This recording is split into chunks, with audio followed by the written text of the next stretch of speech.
Okay. So I'm going to go over Arduino again, just because I know I talked to Mackenzie and he didn't remember it.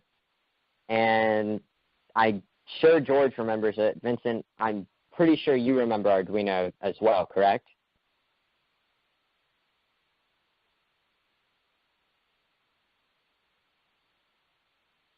So I'm solely going over it for the benefit of Mackenzie, and Jamel might not quite remember it for when they watch this recording. So Arduino is an open source microcontroller, and it is consisted of multiple input-output pins, which are capable of sending 0 or 1, and using something called pulse width modulation, it can send analog signals. And that's pretty much basically what the Arduino is. It uses the Arduino IDE to control these input-output pins, which are used to control everything from motors to sensors. Difference between analog and digital. So digital, no, it's good that you asked. Okay, so digital is when it's sending a 1 and it's sending it at a set current. So as opposed to analog, where it's more like a sound wave. Imagine digital is like I hit a button, and analog is like I'm moving a dimmer switch. Does that clear it up, or better explanation necessary? Well, for instance, a digital output can only be 0 or 1. Analog can be any number.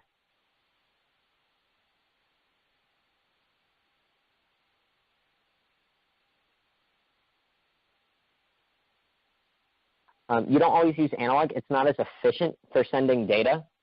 Also, it's hard for a lot of controllers and chips to take it, and it's a lot easier on the board and pretty much easier in general when you get this small to just send out a set amount.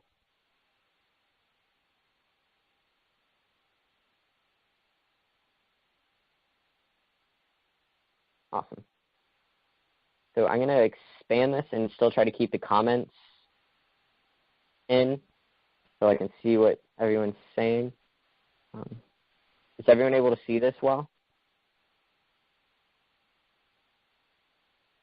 Okay. I'm going to go over the basics of this. If you have any questions, ask, but it's a bit confusing. So as long as you get a general understanding of it, you should be fine. First, I'm going to go over the variables, and let me get all the way through it before we have any questions. Okay, so you'll see these max pulse and max pulses. These are time frames that are going to be mentioned earlier. And instead of going over these right now, I'm going to scroll up and go over them as they're mentioned. Okay, so we're going to start in our setup. And remember, this is code that's just being run once.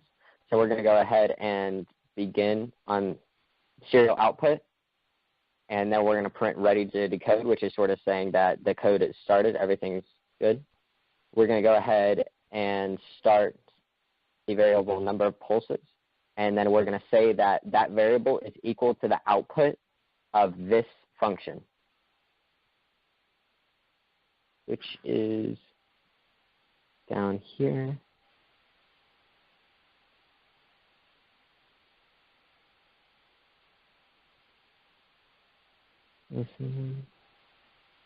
Why do you declare the variable every time the loop runs?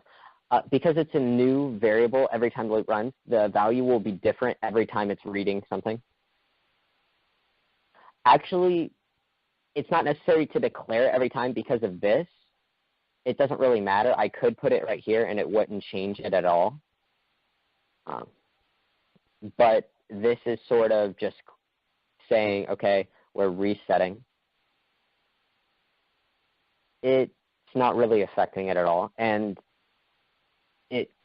could be seen as good design because instead of having a value that's already set, you're going ahead and telling it, okay, that value's gone, and then telling it to wait for a new value. Okay, I'm going to find this listen for IR.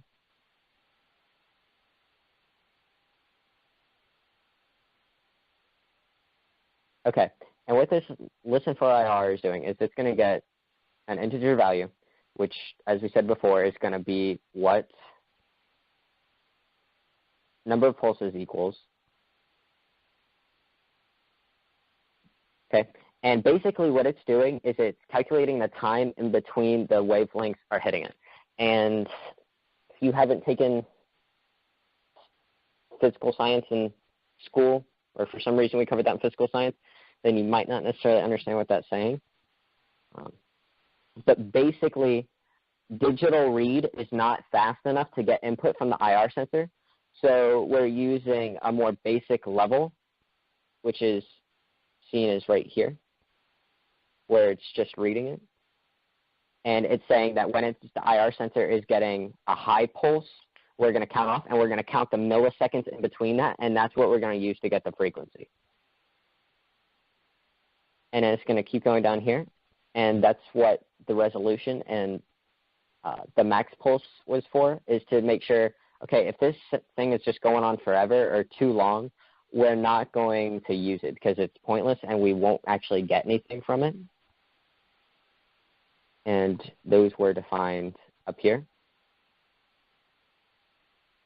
And the reason they're defined up here and with defined is because they're not meant to change, unlike other things are. So this power isn't meant to change. So we could do it as defined, and it wouldn't matter. It might affect it because it's an array, but the point is that this isn't going to change either. And we'll get to that in a second. Okay. Does anyone have any questions so far? So are those time?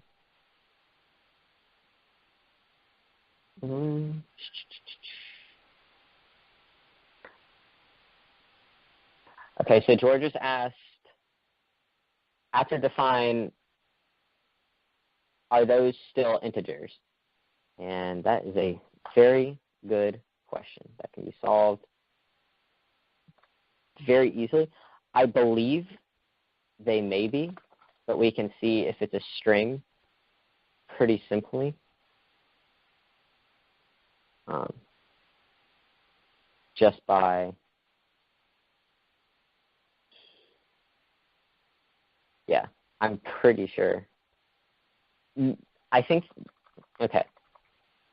So what they are is they're meant to hold a set value, or they are meant to hold a number, which is around the same thing. If you wanted to define like a string, you would do string,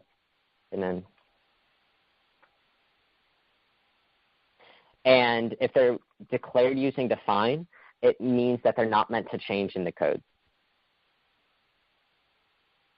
When George asked, I mean, they're still normal variables, but just declared differently. And yes, they're normal variables. It's just known they're not meant to change because these are units of measurement.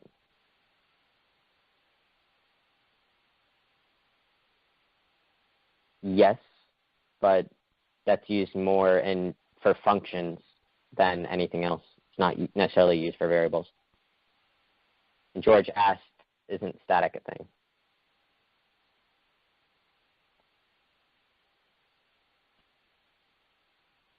And static, if this was going to be the same every time, I'd put static. That's what George was asking. Okay. So we're going to go ahead and print out the number of pulses. This tends to be, along with any remote control that I've used, which is an IR blaster, tends to be around 40 to 50. Okay, and then we're going to go ahead and compare the number of pulses, and this is calling the IR compare function, which we're going to go down and analyze. But just know that what it's comparing the signal we just got to the data from power in an array format. And we're going to go through and show how that happens. And after I show the compare, we're going to come back up here and we're going to look at a few other things.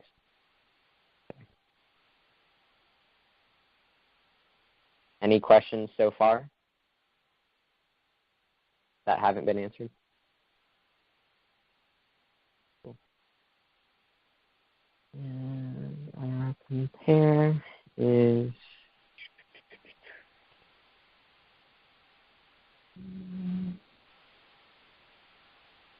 here we go. Okay. You may have noticed that here this function is going to be true or false because it's a Boolean. It is also has the same amount of arguments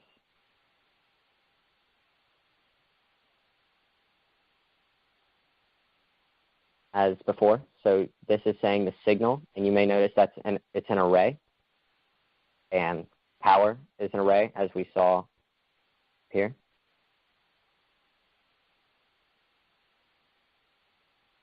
And then number of pulses we saw here. And then size we're going to get to. Okay. Basically what all of this is doing is it's taking the signals and it's cutting it down so that we can actually manage it. It's making sure that it's the correct size to use for it to be compared. So imagine if we get a ton of information, it's taking the first half of that and it's kicking the rest out.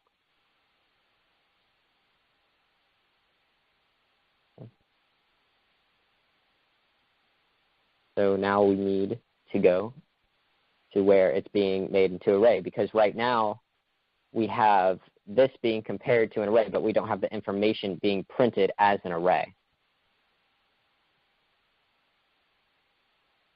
Let's just see where to put it to be printed as an array.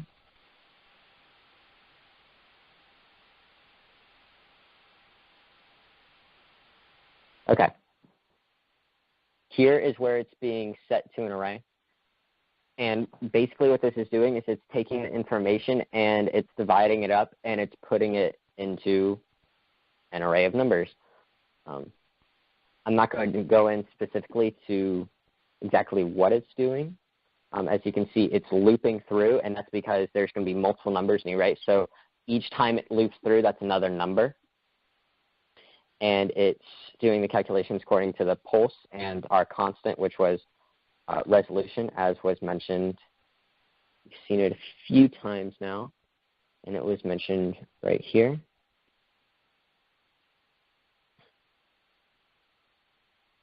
And all of these constants are from the manufacturer, or the creator of this sensor, which is Adafruit, and they have tons of code samples, and it's extremely useful. And if you would like to just pretty much make this exact same thing, I can give you the code, or you can go to Adafruit's site, and with a little bit of modification, you can have around the same idea.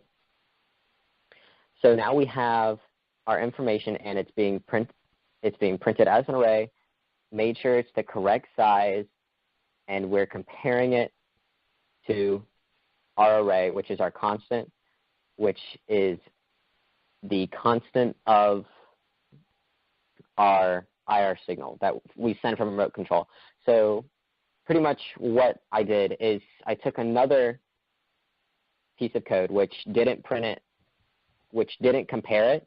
All it did was print it as an array. I had it print to the serial port, and then when I got the value of the array, of that IR beam from the remote control, and then I took that and I put it in here, and I told it, okay, you're going to compare to here, and that's what's seen here.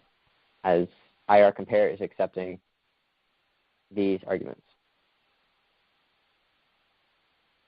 Are there any questions? Oh, and if IR, if this is true, it's going to print this. We can have it potentially do whatever we want. So what we would have it do in the laser game, so we'd have it to say this was Team Blues, it'd be Team Blue. And that would digital write to another Arduino that's accepting and gathering all the values. Any questions?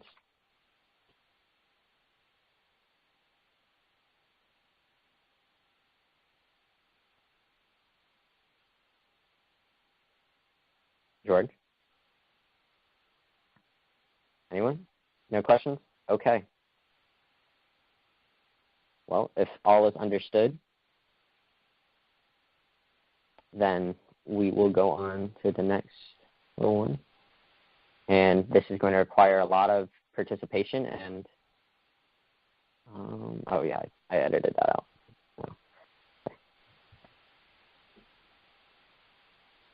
So Vincent, are you there? Okay. Vincent, I'm going to be expecting you and George can if he wants to sort of sum up to get the general logic of this code. Okay, so what we wanted to do is, as you saw a second ago, what we're going to have it do when it gets the value, when it gets shot, is send out a signal to a fourth Arduino that's getting all the results. Okay? So how would we receive that on the fourth Arduino? And you don't need to do void setup or anything like that. We're just going to type it out because I'm not going to actually run this. I have the code, and I'm just sort of an exercise. Okay, so what do we need to happen if we want the fourth Arduino to have two different pins, which it will accept values and be able to tell which one is which team and which team got the point?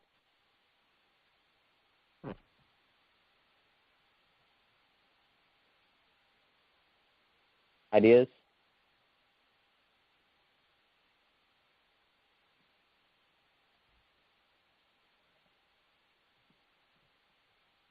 Yeah, you would start with that. So you'd be like, Team Blue equals pin 1. Oh, I forgot it.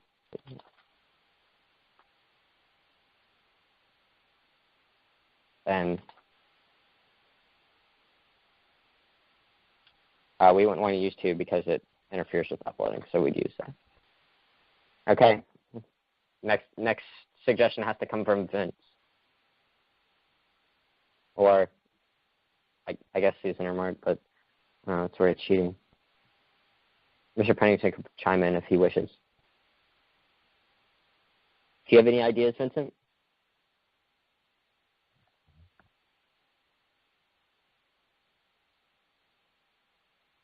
Okay. So right now we have the pins here already, okay? And we have the Arduino connected. So the other Arduino knows if it sends a 1 to Team Blue, then that means Team Blue is supposed to get a point. I'm asking, on this Arduino, how would we have it accept that value? How would we have it be able to read and know which team?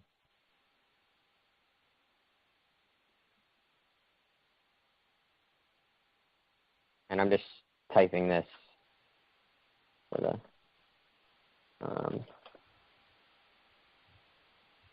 let's see.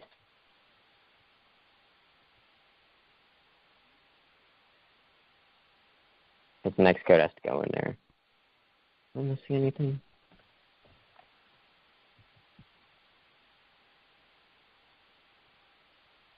Okay, so first we have to have it read, right?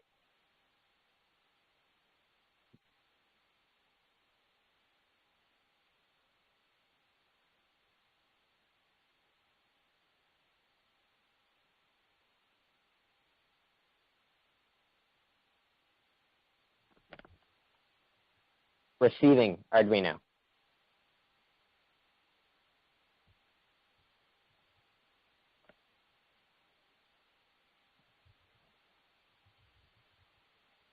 So Vince, is it going to be in setup or is it going to be in loop?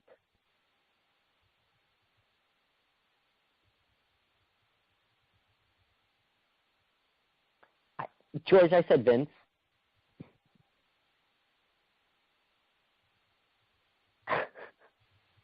Okay, George, I know that you know. Okay. Okay, so Vince, you don't have to remember the specific syntax, but if we want this, what is the next thing we want this to do in the loop? What do we want it to read over and over and over again?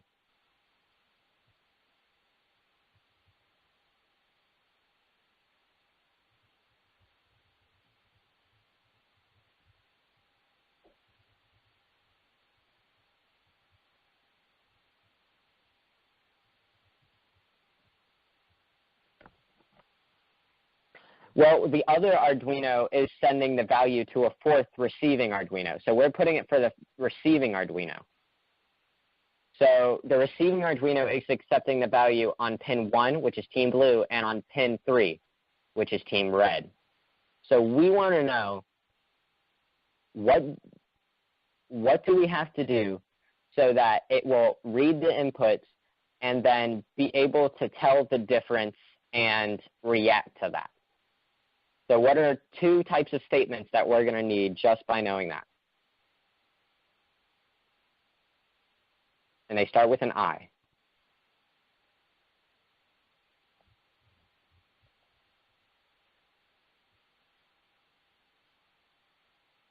Okay, I'm gonna help you out. I'll give you the first step. So we want it to read the pins, correct? And we want it to do that over and over again. Right, Vince? Okay, so we're going to do, and you don't have to remember the specific syntax. It's not necessarily important. So we're going to do, and we're going to say that the blue points equals. So now we have blue points. So it's reading that. So what are we going to do for red?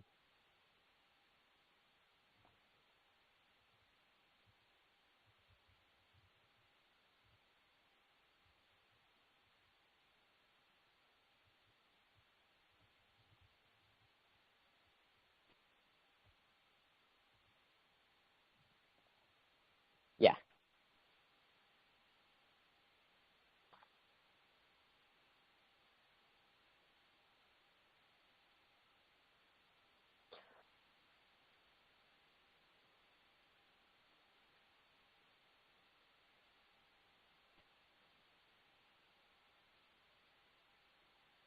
Oh, my bad, yeah. Okay, wait. Let's see. George said, what is the point of declaring team blue and team red if you only use them in digital read? Wouldn't it be easier to just say digital read 1? No, because what if someone else has to come back and read my code? And since I don't really comment that much, I need them to be able to clearly see, okay, this is for team blue and this is for team red, so that they can change this to what they want without having to go back and look at what the other code is sending.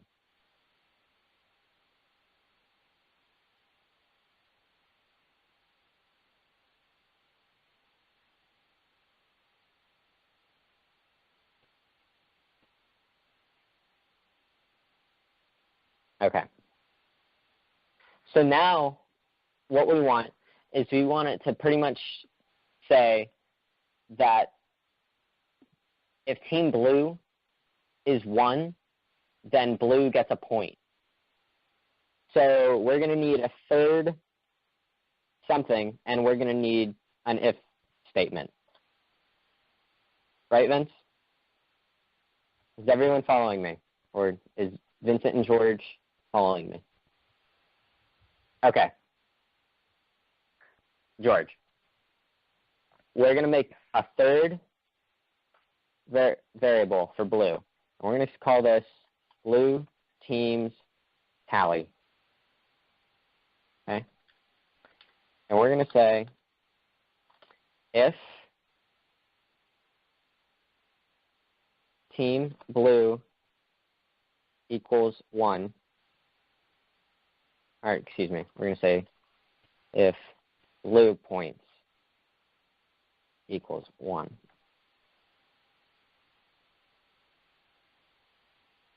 Blue team tally equals blue team's tally plus 1, also known as, I'm pretty sure in C you can do this and it's C++, or that might just be in Java. But either way, it's going to work. So for now, we'll just say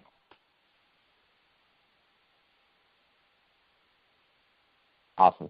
So we can't just. So now we have this information being portrayed.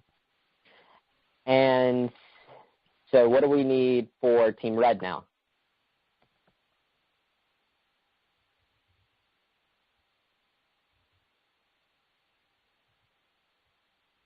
Yeah?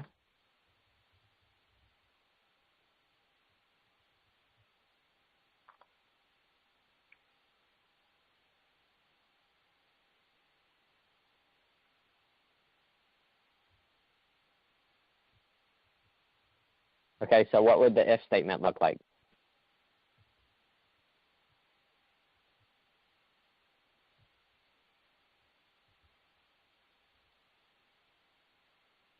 Yeah. Why are we using 2 equal signs instead of just 1? Vince, not George. George, don't answer that because I know that you know. I know you know that one.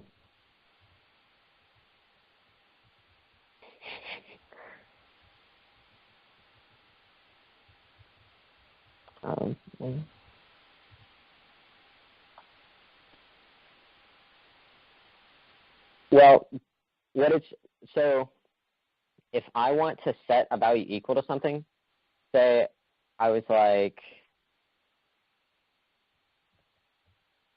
I want to set blue points equal to 200. I would do that. But if I want to ask, is blue points equal to 200, then we're going to use 2. So it does confirm it as the value. That is, I was just restating it to make sure it's completely understood. Okay. And if anyone watching this recording doesn't understand, this right here is the same as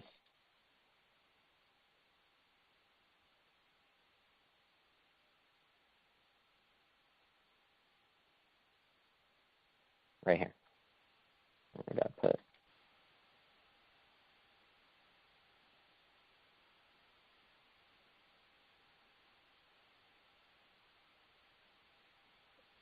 I can. That would work exactly the same. The reason not to is, again, for clarity. You want to keep it I wanted to keep it very simple so it's easily read. So really, yeah. And George asked, why would I not just do this?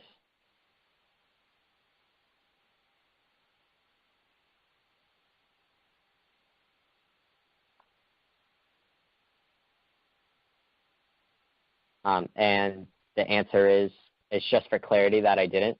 In actual code that's being used, I probably would. Yeah, he's right. Okay. You don't have to do this because it's already reading. If I were to say write, then it would know that it has to write that. But since we're reading, it knows it's going to read. So it's already expecting that, so you can just do.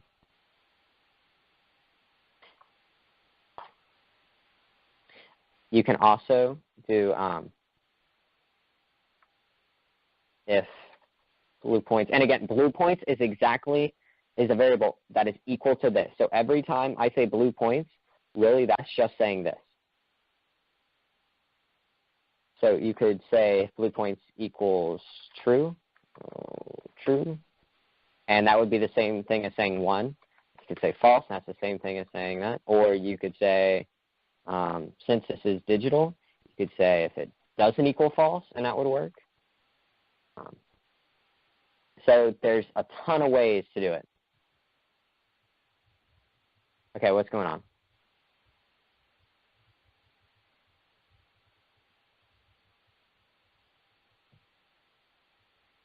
When you say blue points, you're already telling it to read.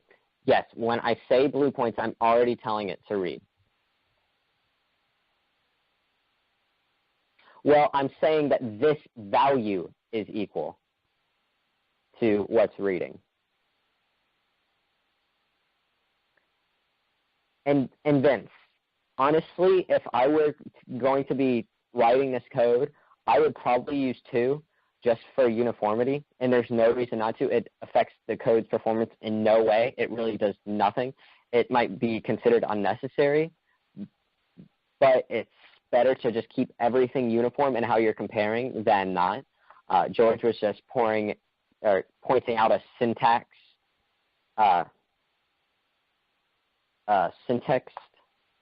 point that doesn't necessarily affect it.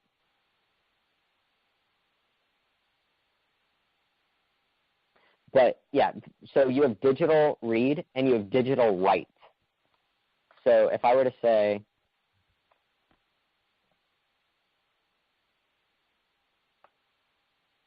that would send a value to pin 1. It would send a 1. In this case, a 1 being 5 volts or 3.3 or whatever the charge is set to.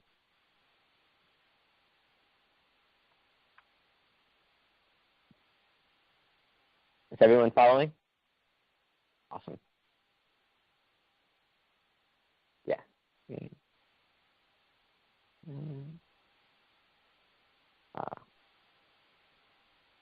I would not like to save changes.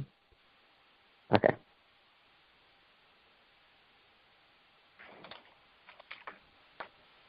Now we're just going to do some, I actually don't have idle installed in this machine, but it doesn't really matter because we're just going to go over the logic of what's happening on the GPIO side of the Raspberry Pi, and then Mark's going to go over what's happening once the value gets to the GPIO pin.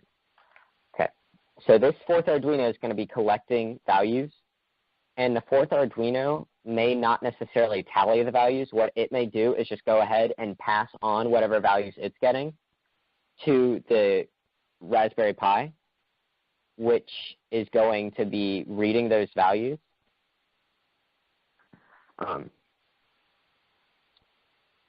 And the Raspberry Pi is going to be reading it through the GPIO pins. So does anyone besides George, Susan, or Mark, so basically Vince, do you remember when before we used a project that was using the Pi to read a value?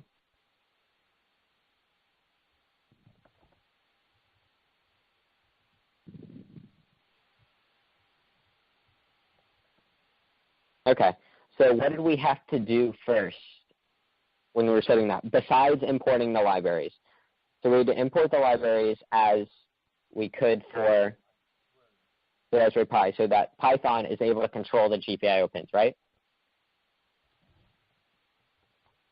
So to do import rpo.gpio as GPIO, which is the library.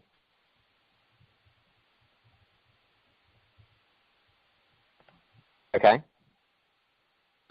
And then, again, we have to set up our variables so that future people are able to read it. So we'll say team blue is equal to pin 18.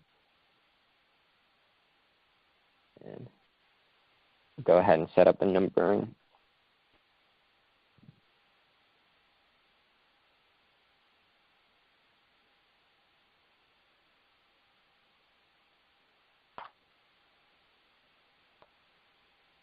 Okay, so do you know what all three of these lines of code have done? Do you remember all of this?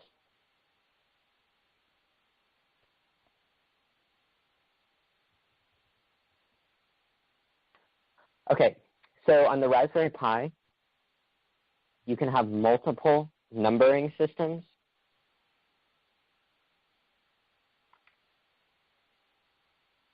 So there are two main ones. There's BCM, which is what you see numbered along here, and then there's board, which would be 1, 2, 3, 4, 5, 6. We're using BCM, so it would be GPIO 18. If I had it set to board, then it would be GPIO 12.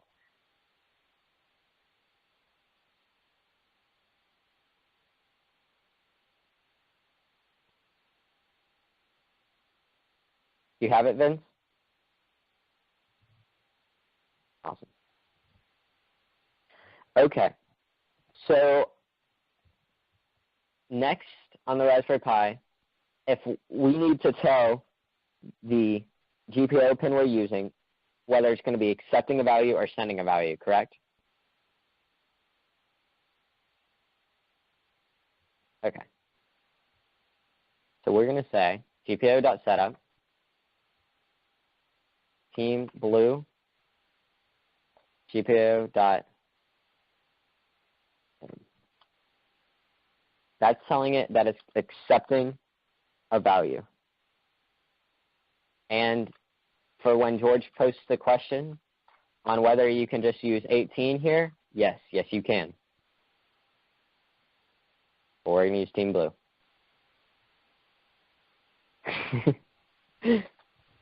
Okay? So do you understand what that was doing? Awesome.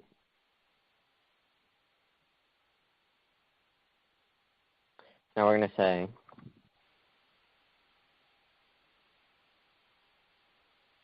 unlike in Arduino where it has the void loop and it's already has the loop that you have to have, Python does not have that, so we're going to say while true.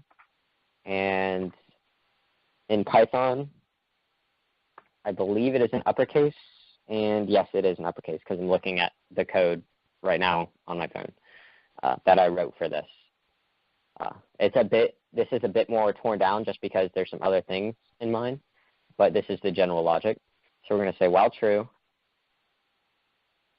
And remember, Python is all white space. The only time that's used is in loops and if statements. So say while true, GPIO.input, which is saying, okay, read this. I'm going to say team blue. And now, just like as before, we've had it read. So we're going to say blue points equals, and then we're going to say if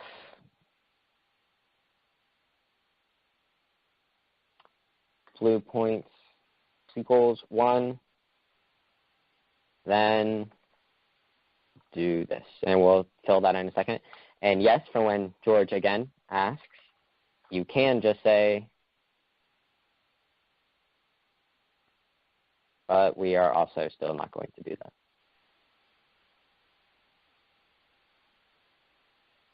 Okay. And this is the point where Mark's code is going to take over. So we're going to say if blue points, we might have it again go into a tally, and then Mark's code is going to do is print that and put it into a web server. So I'm going to go ahead and pass it off to him.